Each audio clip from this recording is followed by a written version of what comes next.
Okay, I think we're live. All right, guys, it's been a long time overdue. We're I think finally we are. back on YouTube. Thank you for joining us. This is EPL Pitch Picks. Here to give you weekly Premier League picks. I'm 3 Point Sniper. You can see the handle below. That is Arse Bros Ryan. Definitely want to be following him so you can get his picks and updates because he is crushing this season. Ryan, how's it been, man? Good. I see. If this show was like 2 weeks earlier, I would say, yeah, I am doing really well. That had two not so good back to back weeks. Uh, but yeah, I mean, doing good. Looking to definitely bounce back and keep this thing going. I think we're both doing really well, and I'm excited. I'm excited. This is um, for me an interesting week because you had just games on games on games. I'm pretty sure the only day where there were no Premier League games was today. Uh, Yep. so yeah, so it's been a crazy few days of trying to get picks in when you can and making sense of it all at the end of it. I mean, these pictures have been coming in hot and heavy already at match week 15. So, Crazy, insane. all right, well, let's go ahead and get into it. Starting with a big one tomorrow morning here on the East Coast, 7:30 kickoff time. It is Everton and Liverpool at Goodison for the Merseyside, and I actually have a pick in this game. I'm going with the Evertonians first half plus half a goal. I this Everton team they haven't been as bad as you might think recently. I went back and looked because it seems to me that they have been getting a lot of shutouts, and that was just in the back of my mind. So I had to go back and actually look at it. And they did give up 40 United a couple weeks ago. We'll say that. But I went and looked at the XG allowed from that game, and it was barely a touch over one. So a little bit lucky in United's part of that. But in the other 7 games out of that 8 game stretch, they had only allowed 2 total goals in 7 games. So that was crazy to me. And then last game, you kind of saw them break through a little bit against a bad Wolves team and pound them 4-0. So with the early kickoff time, the 12:30 kick over there in England, Merseyside derby, I think that Everton, Braithwaite, and those guys playing, Pickford playing pretty phenomenally on defense. I think they can hang in there for a half and maybe take a halftime lead, but at worst, go in there with the draw and cash the bet for us. So that's my play on that one. Ryan, do you have any thoughts on that game? No, I mean, so it's funny. So for me, this Merseyside derby is very similar to the North London derby with Tottenham and Arsenal. I think form always goes out the window, and I think these. I don't like using stats to really make plays on games like this. But I agree. I think Everton are a team that I think are not as bad as people think. But I think the reason why they're not so the few times I've watched them play, I'm like, how is this team in the Premier League? They're horrible. But then when you look at stats and then you look at other games, and I guess I was probably watching the wrong games. The reason why they're in these games is they keep games close and they don't let teams kind of blow them out. They don't let 0-0 and 1 if you go back and look. yeah, they don't play pretty football. Don't get me wrong. They're like I said, I watched them a few times. They're not a fun team to watch, but they I mean, what they lost, I think the first 2 games really early on, they got kind of blown out. But since then, they've been kind of keeping a tight lid on things, and defensively, they're doing really well. As far as on the other end of them scoring, that's something that I think they definitely need to fix if they want to, really kind of not be anywhere near the relegation zone Right. come the next year. Hopefully that 4-goal outburst against Wolves maybe gets it going in the right direction for them. I kind of want them to keep playing a little bit better, simply because of my futures, which, by the way, are aging phenomenally right now. Genius. Wolves to get relegated in Southampton last month, so come on, Everton, keep playing well. All right, moving right along, we're going to the 10 a.m. kick, and this one's going to be on Peacock. It is Southampton traveling to Villa Park. And alert, alert, this is my pick of the week. I think Aston Villa is going to absolutely steamroll this team. Southampton is they are not Premier League quality team. We've talked about it over and over again. Ryan and I both placed the future on them to finish last place, and we're looking pretty smart on that. And they just continue to find ways to make us laugh out. I mean, you look at the Stevens hair pull on Kukurea, so he's even going to be suspended for this match. I'm not. I don't think Ramsdale's going to be back for this one either. It looks very bleak for them, and Villa finally snapped out of their slump that came with the adding of Champions League football, and they're starting to play better. They had a really big win last time out, so I think at home they will easily handle this really poor Southampton team, and that is -1.5, and the odds on that are -110. So straight up bet. Any thoughts on that one, Ryan? No, I mean, the only reason why I kind of stayed away from this, because I actually do I love that pick, and who knows, come game day, I might be telling you.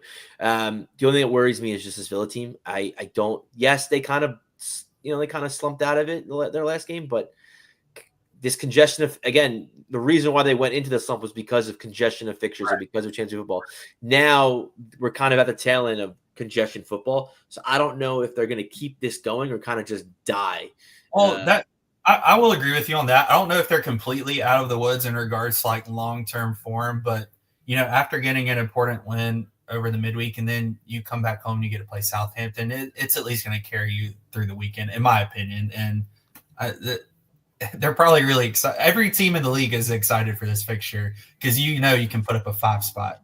So yeah, and I think to kind of also piggyback on what I was saying too is I also don't know how. I mean, there's talk. There's always gonna be talk when a team struggles. You of course go to the manager first, but I'm starting to think how much the team is playing for Emery, because we knew. I mean, at least me and you, we saw what he kind of did with Arsenal, whereas it just wasn't working out. And the team kind of just, after a while, just was like, we're over this. We're done with it. Is it happening now with Villa? I don't know. But yeah, this Southampton team is very bad. And I was looking at both teams to score, no draw. It's because I have a feeling Villa might chip one, but I don't know. Again, like I said, it's going to be interesting to see what Villa shows up come game day. All right. Wrap that one up. And the next 10 a.m. game looks like this one is actually going to be the televised game for us here in America. 10 a.m. on USA Network. That is going to be Newcastle traveling to the G-Tech to face the Bees. And our guy Ryan has a pick on that one. What do you got? Yes, this is actually my pick of the week. So my pick of the week, it's people have seen this, people that are following us on Twitter and seeing our picks that get posted before the games. I've been betting this a lot, and it's been pretty profitable for me. And that is Brentford. Essentially, Brentford is scoring the first half. So first half, over half a goal. It's -110. They have the most goals in the Premier League in the first half at 17. They scored in every first half this season when they're home, and 13 of those 17 goals. I ask you about this. I don't know if you've dabbled on the side, but they have bets out there like the goal band bets. Have you been dabbling in those with how early they've been scoring? So it's funny. When they were scoring early, first half, it's in the first 10 minutes. Yeah, they've been scoring early. They scored early against City. They scored early against I forget who they played at the City, but they've been scoring early. And I was looking at those bets, and then I think when I was really gonna actually put a bet through for that, I think they scored in the 40th minute. So I was like, all right, it's a good indication for me to stay away. But I do like those band bets. If that's something people are interested in, yeah, I like that. But I'm just gonna keep it simple. And I also, a lean I have that I really like is also Brentford first half money line at +220. Newcastle are 0-3-4 in the first half this season when they're away from home, and Brentford are 5-2-0. Wow. Scoring 13 goals, conceding only 6. So yeah, back to kind of what I was saying, 13 of those 17 goals are scoring in the first half. 13 of them are at home, and they've never trailed in the first half this season at home. So I just think this is just set up for Brentford. My only kind of reason why I didn't put Brentford first half money line on my card was just because of the Newcastle-Liverpool game, watching Newcastle play Liverpool and kind of just running at them and giving them a lot to handle. And to be honest, I think Newcastle should have won the game. I think Newcastle really dropped the ball.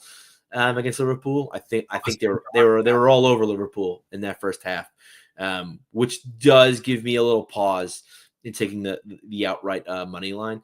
But Newcastle are horrid away from home, so I could see myself definitely sprinkling a little bit on the first half money line at plus 220 for sure. But my pick of the week is first half, score a goal for Brentford, minus 110. Are you surprised to see Newcastle being like the little slight favorite there? No, considering my my preseason bet of Newcastle finishing in the top four, not doing too well. I think Newcastle are, when in form, they're a great team. I honestly think they are. I think they're better than Chelsea. I think they are a top four team. Problem is they're too inconsistent. They don't show up. When on their day, I think they are. They've kind of tied the shoelace, so to speak, together. I think last season they were really defensive and they were trying to eke out wins and worry about clean sheets. And now they're kind of tied together. They're kind of bringing the midfield together. They're scoring goals. Isak's scoring some worldies. Like, he scored a worldie against Liverpool. He's playing well. They're kind of really trying to turn the attack juices up a little bit. So I really do like this Newcastle team. The problem is, they throw duds out every now and then, and I'm just like, what team am I watching? So that's a little, when I watched them play Fulham, which Fulham, obviously big Fulham guy, as we know. But yeah, Fulham whopped them, and I didn't expect that. As much as I love this Fulham team, I did not expect them to run through Newcastle the way they did. And they've had a couple other games where I'm just kind of like, you guys are not even going to make Europa League or the conference this year. But on their day, as we saw against Liverpool, I mean, I think they could have easily beaten them. Yeah.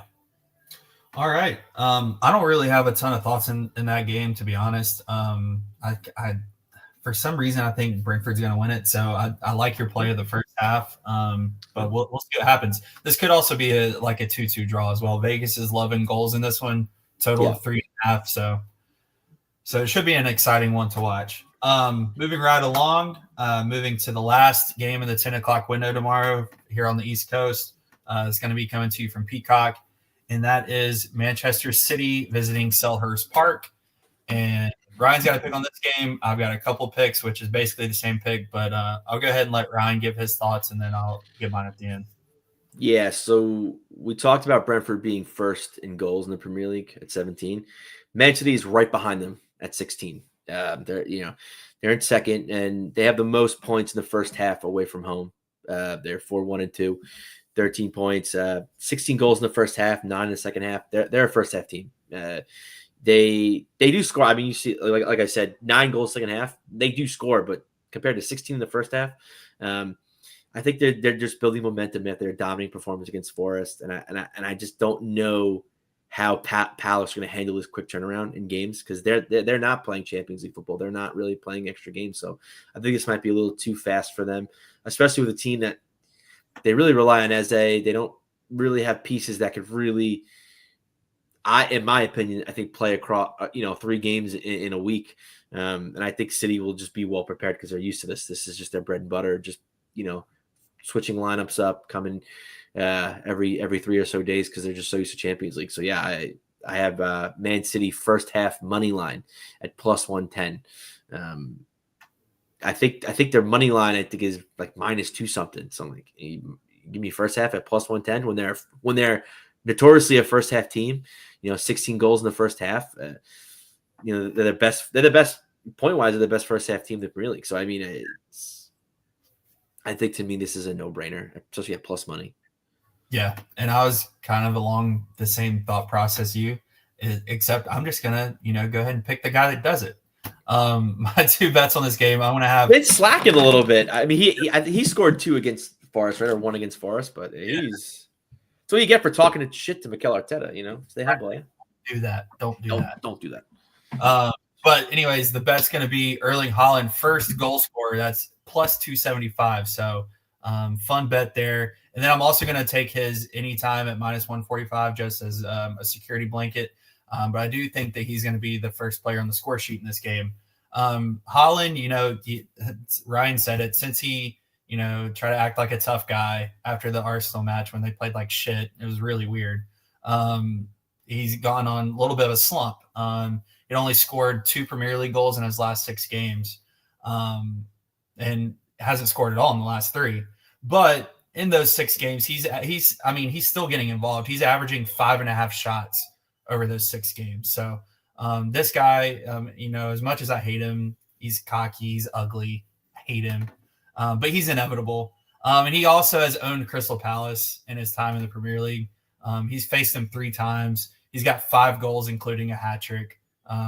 He's not going to have to stay humble after this one. He's probably gonna score and probably gonna bag a brace.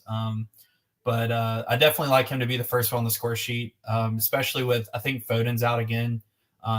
It's going to be a lot of balls like played into him from De Bruyne and people like that. So, I like Haaland to score first. And again, I'm also taking an extra unit on the anytime goal scorer as a little bit of a security blanket. All right. Moving along, going to the 12:30 window. Neither one of us have a play on this, but I'll ask Brian if he has any thoughts. Nottingham Forest is traveling to Old Trafford for the 12:30 kickoff. This one's going to be on NBC, so nationwide coverage here in the States. Do you have any thoughts on this one, Ryan? Yeah, I mean, a big reason why I stayed away is because I don't really know what to make of this Man U team.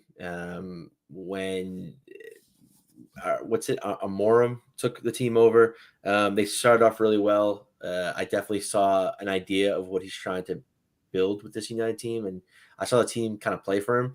And then I watched them play Arsenal, and some people said, "Oh, they played well," and like Arsenal only won because of corner kicks. And I thought, man, you were terrible. I thought they were really bad. I kind of flashback. I'm getting PTSD just talking about this game because I might have gave out a pick of over 3.5 corners for United, and they ended up with 0. Again, say no to drugs, kids. It was just they got battered, and they weren't. I couldn't even talk. Like, I don't even know if they were in the 18 for Arsenal all game. I mean, with their left back out, their left center back out, I thought they would really try to abuse that left-hand side, and they kind of really didn't. I thought Kivior, the backup center back, played well, but I really thought that they would have gotten tested way more than they did. I don't know. I didn't really like the way they played.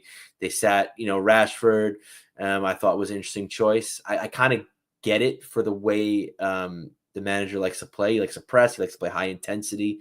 And Rashford's really not that. But yeah, I really don't know what to make about this United team. And, Forest, who have been, surprising people, and they were, I think they were as high as third place this season. They're kind of coming back down to earth a little bit. City kind of hammered them pretty bad. I also don't think this Forest team is really all that good. Really like Gibbs White. He's kind of fallen by the wayside since his injury and suspension. Maybe look into a Chris Wood anytime goal, but because Chris Wood is, if they score, it's going to be Chris Wood. But yeah, this Forest team just, I hate to say it, bring up Arsenal again, but really since they played Arsenal, I'm not feeling it. So even the game before that, Newcastle beat them 3-1 right before us. Yeah, they've given 3 goals to Newcastle, Arsenal, and City in the last 4 games. Yeah, so I definitely, you could look into like maybe Man U over a goal and a half. I don't know. I just for some reason I'm leaning under in this game.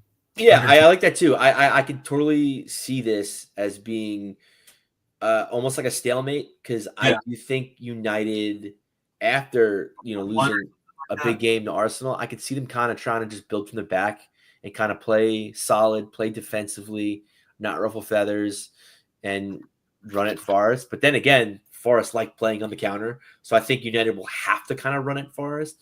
But Forest are very solid defensively, so I don't know. I'm going to be. This is actually a game that I'm actually very interested in watching, just to see how both teams kind of deal with each other and their tactics. And also, I'm very curious to see how this United team deals with their new manager, because at least for betting, they've always been profitable for me. But with this new manager liking to play kind of high intensity, but still kind of, I don't want to say park the bus, Jose Mourinho style, but just I don't know. For me, they're all over the place. They might be my new Bournemouth, to be fair. All right. Well, that wraps up the Saturday window. Now we're moving into Sunday, and first game on the docket at 9 a.m. on Peacock. It's our Arsenal, the Arsenal. We both have a pick in this game. I'll go ahead and let Ryan start with his, and then I'll finish with mine.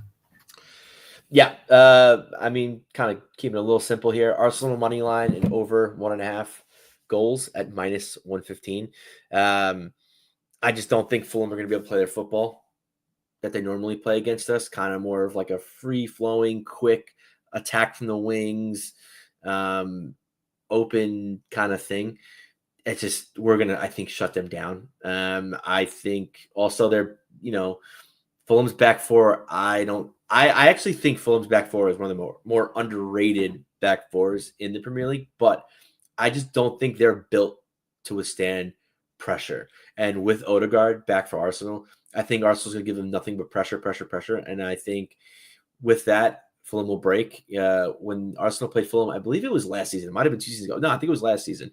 Fulham center back Bassi. I think he's to me almost like if this makes any sense, but he's like a tankier Saliba, and he can play the ball with his feet. He can progress the ball up past his third, but he's kind of a little bit more tanky. But if you run at him and give him pressure, he's bound to concede a penalty. He actually did that against us. And yeah, I don't think they're built to withstand the kind of pressure of us, and I think we're gonna keep coming at them thick and fast. And everyone talks about Arsenal being, corner kick FC. Leno is not an aggressive goalkeeper. Obviously, me and Jackson have experience with Leno as he used to play for Arsenal. He's never been an aggressive goalie. He's a great shot stopper. Don't get me wrong. I think he's one of the best, if not the best in the Premier League at shot stopping. But he's not someone that's going to come out and grab corners. And I think if we do anything like Arsenal did against United, I think it's going to be a tough game for Fulham to defend us on corners. I think we at least get one off corners. That's for sure. No, I completely agree with that. I love Arsenal in the match and all the areas that you're saying that we can attack them. I completely agree wholeheartedly. My bet in this game is actually going to be over 2.5 goals. Arsenal could cover that themselves in this game, guys. I'm being totally serious when I say that. The offense has been completely, rejuvenated since Odegaard got back in the lineup. I know a lot of people are, pointing to us only scoring the corner kick goals against United, but the matches before that, and even in the United match, things are just moving so much more smoothly with Odegaard in the lineup. And then also, I will say there were a few moments, especially with Zinchenko in the last match for Arsenal, that gave me, a little bit of a scare. Arteta's being pretty coy, so we're not really sure if Gabriel or Calafiori will be back for this one. Maybe both still out. And Ryan, Fulham, you and I text about him all the time because it's Arsenal, it's JV Arsenal over there, so we're watching all of our boys. Yeah. So I mean, and every week we almost have something to celebrate. The Arsenal guys have been performing so well over there, and I went back and looked. Fulham has not been shut out in the Premier League since August 16th. Mm-hmm. August the 16th. We are, almost midway through December at this point. So I really like the over in this match. I think there's a chance that they can sneak one, especially at Craven Cottage. And I agree with Ryan. I think there's, plenty of routes for Arsenal to score goals. And, we might not even need Fulham to score to get this one home. So over 2.5 at -130 is my play. Yeah, and also to kind of piggyback that, because I agree, I think I could totally see Arsenal scoring all three. Arsenal money line over 2.5 is +140. I don't hate that either. I looked at that play as well. Also, as far as corners, real quick because it's shocking news here, breaking news. I do not have a corner kick play, which I know I've had every week. I don't have any. I'm kind of slumping a little bit at the corners. I figured maybe take a break, come back to the drawing board. But I also there's one corner kick that I was prop that I was leaning on. We'll probably get to that a little bit later. But Arsenal, since Odegaard came back, they have been just a corner kick machine. They've been getting corners. But the line here was it minus over 5.5 minus 145. I'm not trying to lay that kind of juice. Race to 7 corners plus 140. I genuinely think Arsenal will get 7 corners. The only thing I kind of worry about is Question. I could see us blitzing Fulham, scoring 2 quick goals, and kind of just letting off the gas. And maybe we don't get the corners. But I mean, race to 7 at plus 140 might even that's a play that actually might even make my card come game day. Question for me and the viewers, because I'm not sure if I know the answer to this. So you said that was plus 140, right? Which the corners or the over? Race 7. Yeah, the race to 7 is plus 140. So you would think that Arsenal would be favored to do so. So if Arsenal does not reach 7 corners, does that bet lose? Yeah, they have race to 7 means you have to get 7 corners. So you're essentially betting Arsenal to get 7 corners, which at over 5.5 is minus 125. Yeah, 5 Arsenal if it's a push, but it's a loss. Yeah, it's a push. Okay. I didn't know that. Learn something new every day. Yeah, I do love these because the lines they sometimes give for props. I did it with Tottenham a lot because Tottenham love their corners as well. But they'll give me like over 5.5 at minus 150. I'm like, no, I'm just gonna take the race to 7 because I genuinely believe they're gonna hit 7. Right. And that's another team that's profiting me in corners is Tottenham. But yeah, like I think with Odegaard back, they're gonna not concede. They're gonna get a lot of corners. I actually might put that on my card. I'm like talking myself into it because I just love Arsenal. I love corners. I just hope they don't take their foot off the gas if they take an early lead because I also this I'll be honest. This game is very tough because I'm biased, obviously, as an Arsenal supporter, and I this year have slowly became like a Fulham supporter as well. Like I love watching them play. I think they're fun. You take Emile Smith-Rowe, who probably was my favorite Arsenal player before he left, out of this. He's been playing well, but Iwobi has kind of rejuvenated his career there. He was decent for us. But we got a good profit from Everton, sold him to Everton. He was okay. He had a little spark early on, but he kind of just let off and it wasn't great.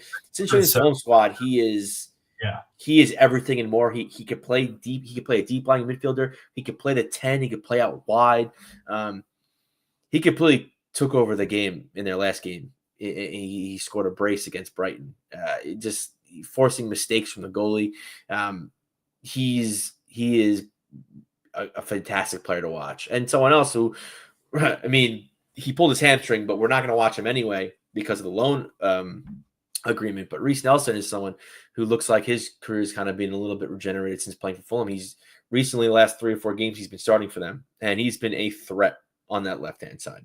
So, it's very hard to make a bet in this game, but I do think Fulham are not going to be able to withstand Arsenal's blitz early on in the game. Yep, I agree with you on that. All right, that's enough of us gushing over Arsenal and our former players. We'll move along. Yeah. Next match on the docket on Sunday is not another 9 a.m. on Peacock, and that is my Bournemouth Cherries. I'm such a pussy for not betting them in this match.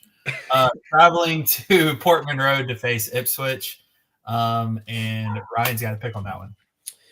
Yeah, so I was struggling between 2 here. I initially was on the Bournemouth money line at plus 100. I just, I think they're the better team.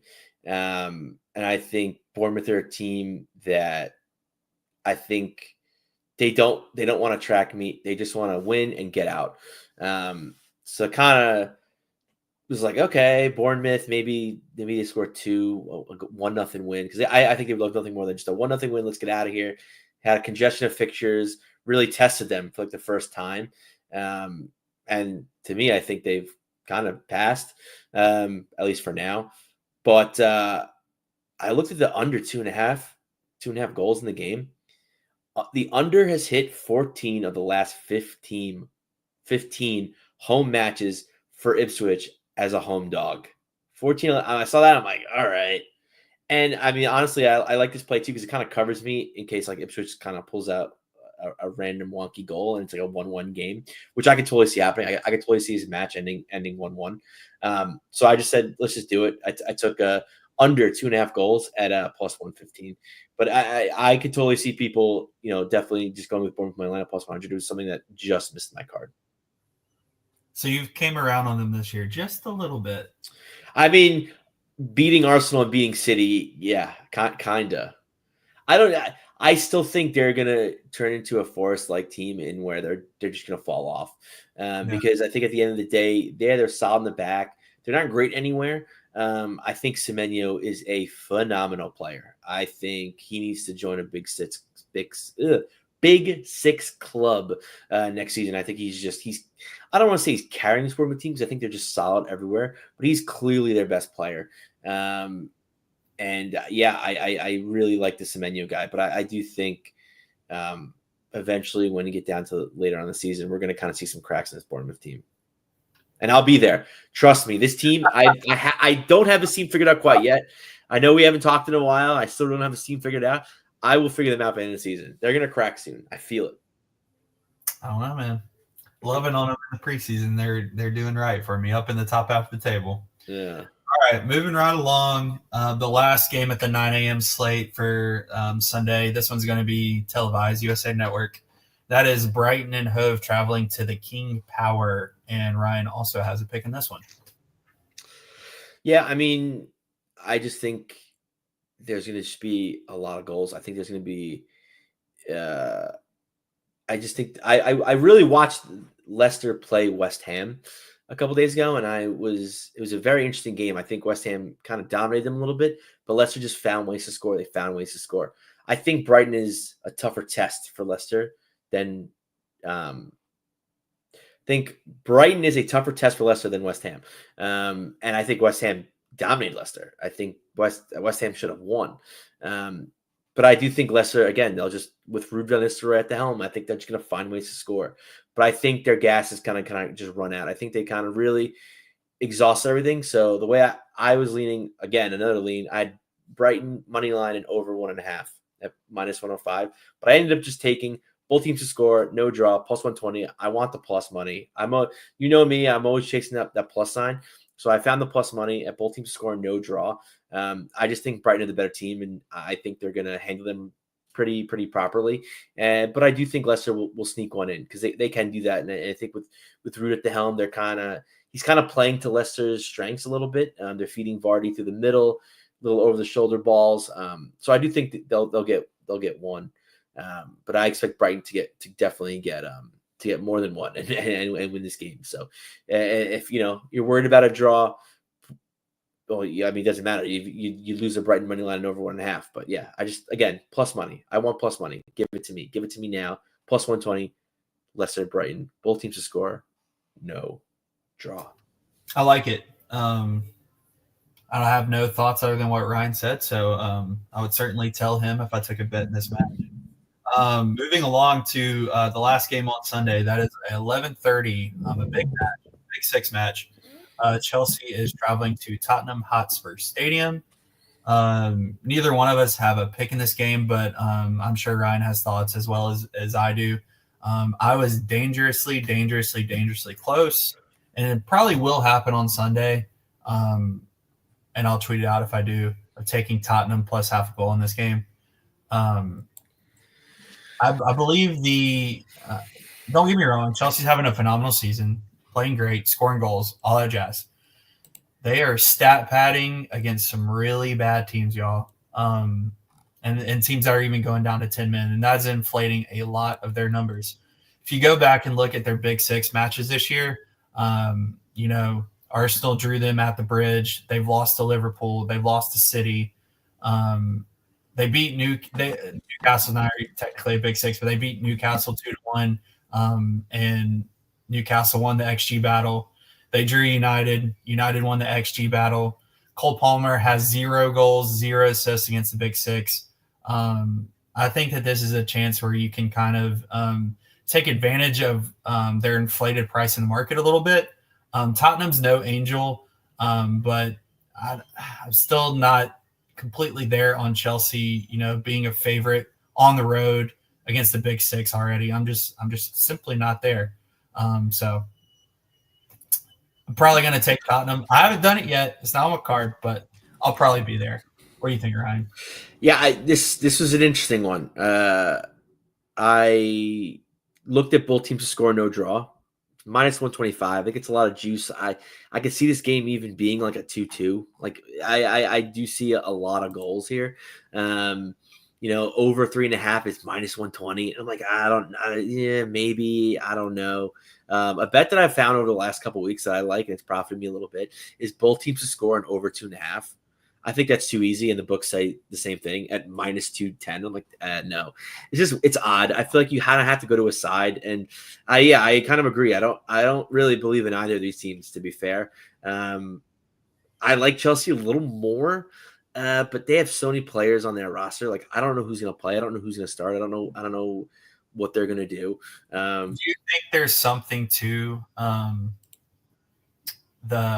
what I brought up at like their record against the Big Six this year? Do you think that they're just more equipped to take advantage of, the mid and bottom of the table teams, and we'll just rack up all their points there? Yeah, I do. Again, it just, for me, and that's, I almost think that was kind of almost a plan, because they're bringing in good signings, but not great signings. They're bringing in a multitude of players. And to me, it just says like, okay, we have depth. We're going to beat up anybody. But when we play a really good team, I don't know if they know what their best 11 is. That's what I'm saying.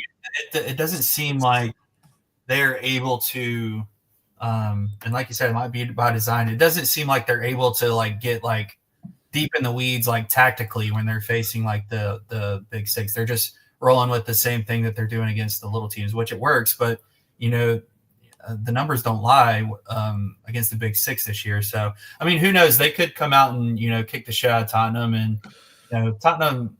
I mean, they've had some good performances this year, and they've had some bad performances. So you really don't know what you're going to get with them. But yeah, both teams are high scoring teams. But again, it goes back to what I say: styles make fights, and I feel like I could see both teams, because they're very high powered offense. They like to score goals. They get a lot of chances. I could see them kind of negating each other. I could see maybe not so many goals. They both have players in their team that are notorious for missing, easy sitters, and Nico Jackson and Timo Werner. So like, I don't know. This game is, again, I think it kind of, for me, it's almost like the United Forest game. It's a game I would like to watch and kind of study, then watch and root for a pick. The only thing I kind of had on my card. Sorry, Ryan. DraftKings right now is juicing the over 3.5, juicing it -125. Over 3.5 goals. So I mean, there's not many times in the Premier League where you're going to get to take under 3.5 goals at -110, which they're offering right now. It certainly would be a scary feat, because we know that these defenses can let up some silly ones, and their offenses can pour it on. But that's interesting to look at also. Yeah, exactly. I do. Don't get me wrong. Yes, they have players who can miss easy sitters, but they will score. I don't know if I don't, like I said earlier, I don't want to lay 120. You should probably bet in Connecticut, not in South Carolina, because I'm getting 120 over here. So whatever, that's here nor there. But yeah, no. So I'm not good laying the juice. The only bet that just missed my card, and I kind of was leaning on it a little, Chelsea over 5.5 corners at +105. Both teams like corners. Tottenham are a big corner team. It's them, City, and Arsenal really are the big three in corners. Chelsea are kind of up there, but not really. Something that I've noticed, the Tottenham center back, he's from Romania. What's D'Agostino?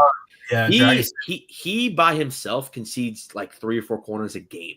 He just doesn't know what to. He gets the ball, and if he's not turning the right way, he kicks out for a corner every time. He alone has won me some bets just by kicking out balls for corners for me. So that's why, yeah, I kind of averaged out the numbers, and I kind of had Chelsea at like a 5 to 6 corners in the game. So yeah, and if he plays the Romanian corner kick conceder, yeah, plus money, plus 105. Chelsea over 5 corners. That's still, who knows? That still might make a card on game day. Yes, Jack, he's very clumsy. That every time he gets the ball, if he ain't turned the right way, he kicks it out for a corner, which I mean is fine. I guess they haven't really conceded too many goals from set pieces, but I don't care. I don't care if you're conceding goals. You concede corners, it makes me money. Make me money. So yeah, that's my only. I'm probably gonna have to bet Tottenham. I just can't get it out of my head. I just really can't. Fine. And I mean, the home form was great, and then they stumbled, with Fulham, which is fine, and then but the loss to Ipswich is what's making me have pause. But Tottenham's usually great at home, and like I said, the Chelsea numbers against the Big Six I can't ignore. So I'll probably get to the window on that. I'll tweet it if I do, but spent more time on that game than any of the others, and we don't even have a pick. All right, moving on to Monday. This is going to be the final game of match week 15. And that is going to be Wolves traveling to West Ham to the London Stadium, and Ryan's got a pick. Yes. This is another game. I think just goals. Bad defenses. I talked earlier about West Ham kind of dominating Leicester. I think they're going to do the same thing. Their expected goals right now is at 2.1. I think they were like 3.6 at the end of the game against Leicester. I don't know. Wolves 1.1. What does that say? That says both teams to score, no draw, and I took that also at plus 120. I think both teams are going to have their chances. I think both teams are going to definitely find the back of the net. Another prop I looked at was total goals for the first half over 1.5. That's at plus 130. I could see both teams scoring the first half. Both teams, again, going back to this first half thing, both teams like to score. They like to score in the first half.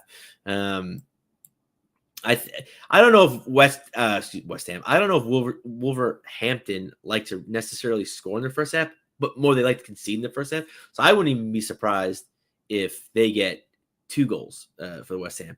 But to me, it got a little murky. I was like, let's just do the whole game. Both teams score, no draw.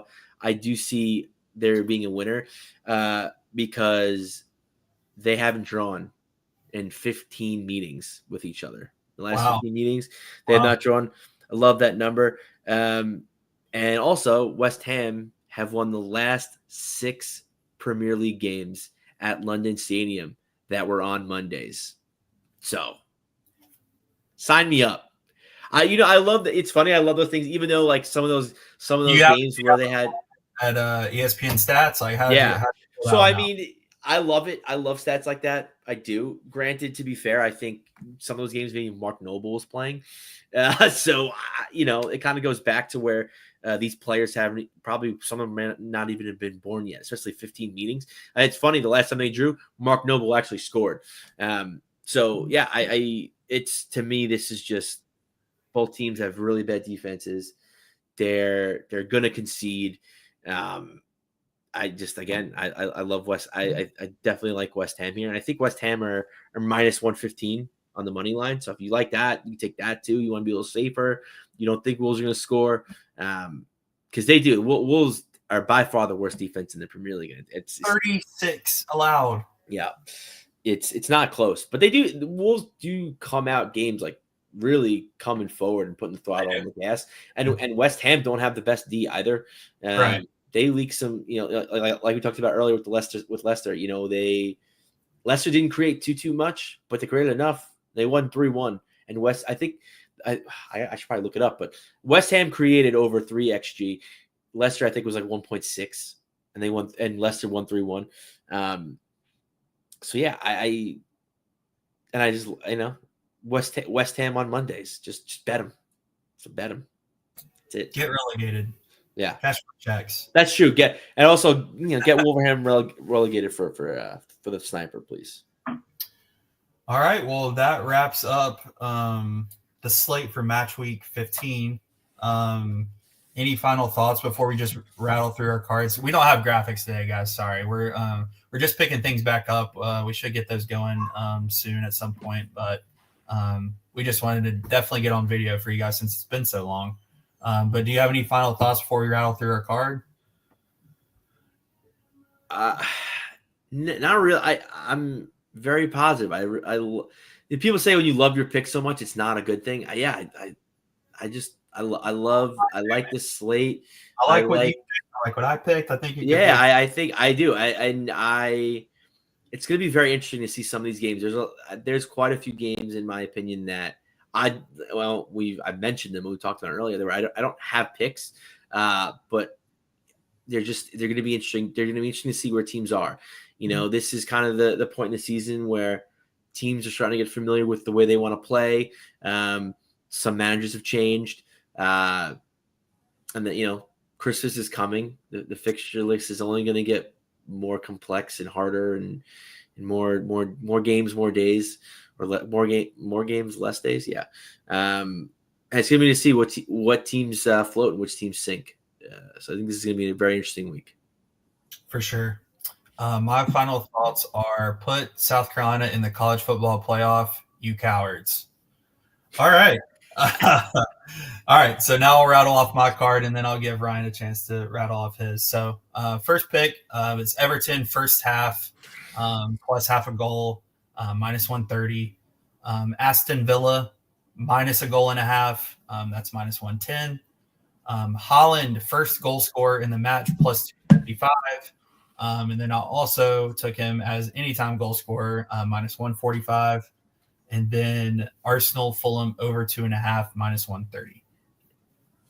Nice. And so this actually pops up if you guys can't find this. It pops up two different ways. So Brentford first half over half a goal, or I think it says like Brentford to score in the first half. Yes. It's the same, minus 110. Man City first half money line at plus 110. Ipswich Bournemouth under. I said this pre-show and I'm saying it again. So if you guys want to fade and go over, I completely understand and I respect all of you for it because I hate betting unders, and when I bet unders, it never bodes well for me. But yeah, Ipswich Bournemouth under 2.5 goals at minus plus 115. Then we have Arsenal money line and over 1.5 goals at minus 115. Leicester Brighton, both teams to score, no draw at plus 120. And to round it out, my West Ham Monday Hammers. West Ham Wolves, both teams to score, no draw at plus 120.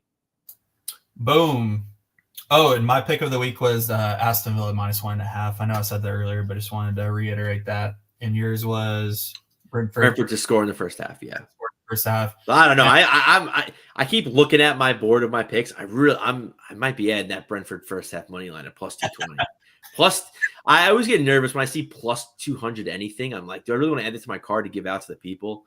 But it's begging to be on my card, especially when Newcastle have not won a single game, right? Been leading at halftime in a single game. So we'll see. Yeah, we'll also be tweeting the cards out tonight. But if you joined us today, you're getting an early start on these lines. Maybe they move, maybe they won't. But we appreciate. I want to say I have been moving some corner kick lines. I must say. So moving. They're moving. But the books. I gotta be honest. I know I started off very, very high with corner kicks. The books are catching up to me. They're catching on to me. They know something's up. But I'll find them. I'll find them. I'll find their missteps. I always do. Oh, and shameless plug: if you're into college basketball, yes. Please head over to my Twitter handle below. Got the season rolling. 4-0 on best bets this week, Ryan. I have a best bet tonight, Duquesne minus 3.5 for all of you guys out there. The over TCU game was great. That line moved like crazy. I was like, oh, this plus one. I looked. It was over 148. I was like, look at this guy. Snipers moving lines too. So it's not just me. But yeah, thank you guys. We appreciate you joining in. It's fun to talk footy again, Ryan. And we'll be right back at it here soon next week. So appreciate it. And Ryan, if you could sign us out. Oh yeah, I gotta do that. I get used to all this. Later. Oh no! See, got another thing.